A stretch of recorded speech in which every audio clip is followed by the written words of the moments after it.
திருப்பூரில் பணியாற்றும் புலம்பெயர் தொழிலாளர்கள் தீபாவளியை கொண்டாட தங்களது சொந்த ஊருக்கு புறப்படுவதால் ரயில் நிலையத்தில் கூட்டம் அலைமோதுகிறது. இது பற்றிய மேலும் விவரங்களை தருகிறார் நமது செய்தியாளர் ராமசாமி.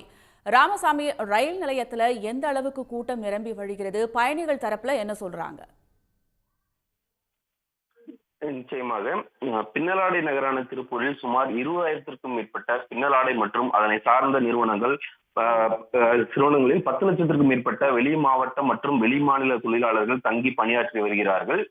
இந்த நிலையில் நாளை மறுநாள் தீபாவளி பண்டிகை வருவதையொட்டி திருப்பூரில் உள்ள 95% நிறுவனங்களில் தீபாவளி போனஸ் ஆனது வழங்கப்பட்டு விடுமுறை அளிக்கப்பட்டுள்ளது. இதன் காரணமாக தீபாவளி பண்டிகையை தங்களது குடும்பத்துடன் கொண்டாட ரயில் பேருந்துகள் மூலமாக தங்களது சொந்த ஊர்களுக்கு நேற்று இரவு முதலே தொழிலாளர்கள் புறப்பட துவங்கியுள்ளனர்.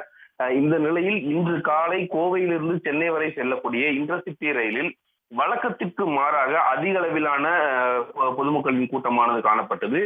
குறிப்பாக பீகார், உத்தரப்பிரதேசம், ஜார்க்கண்ட் உள்ளிட்ட வட மாநிலங்களுக்கு செல்லும் தொழிலாளர்கள் இங்கிருந்து சென்னை சென்று அங்கிருந்து அவரவர் சொந்த ஊர்களுக்கு மற்றொரு ரயில் மூலமாக செல்வதற்காக இந்த ரயிலில் ஏறினார்கள். ஒருவருக்கொருவர் முண்டியடித்துக் கொண்டு ரயிலில் ஏற முயற்சித்தார்கள். குறிப்பாக பாதுகாப்பு பணியில் ஈடுபட்டிருந்த காவலர்களின் பேச்சை கூட கேட்காமல் படிக்கட்டுகளில் ஆபத்தான முறையில் பயணம் மேற்கொண்டனர். மேலும் காலை 6 மணி முதலே டிக்கெட் முன்பதிவு செய்ய பொதுமக்கள் நீண்ட வரிசையில் காத்திருந்தார்கள். குறிப்பாக திருப்பூரில் இன்டர்சிட்டி ரயில் 2 நிமிடம் மட்டுமே நின்று செல்லக்கூடிய சூழலில் இந்த பொதுமக்களின் அதிக கூட்டம் காரணமாக சுமார் 10 நிமிடங்களுக்கு மேலாக திருப்பூரில் இந்த ரயில் நின்று சென்றது என்பது குறிப்பிடத்தக்கது. விவரங்களுக்கு நன்றி ராமசாமி. உடனுக்குடன் செய்திகளை தெரிந்து கொள்ள சன் நியூஸ் பெல் ஐகானை கிளிக் பண்ணுங்க.